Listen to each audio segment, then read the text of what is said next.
বড়মশাই বলল, আজকে কি বানাবে? আমি বললাম, আজকে যা বানাচ্ছি চেটেপুটে খাবে। পটল আর আলুগুলো কেটে নিয়েছি, 250 গ্রাম পনির লম্বা লম্বা করে কেটে নিয়ে কড়াইয়ের মধ্যে অল্প তেল দিয়ে পনিরগুলো ভেজে নিয়েছি।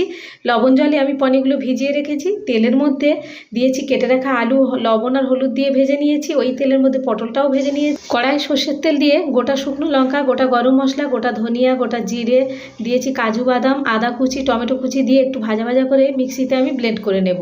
তেলের মধ্যে দিয়েছি ফোড়নে গোটা জিরে, তেজপাতা দিয়েছি, পেস্ট করা মশলা, তাতে দিয়েছি স্বাদ মতো লবণ, স্বাদ মতো চিনি, হলুদ গুঁড়ো, কাশ্মীরি লাল লঙ্কার গুঁড়ো দিয়ে মশলাটা ভালো করে কষিয়ে তার মধ্যে ভেজে রাখা আলু আর পটলটা দিয়েছি। দিয়ে ভালো করে কষিয়ে পরিমাণ মতো জল দিয়েছি। ভেজে রাখা পনিরটা আমি দিয়ে ঢাকা দিয়ে এটাকে ফুটিয়ে নেব।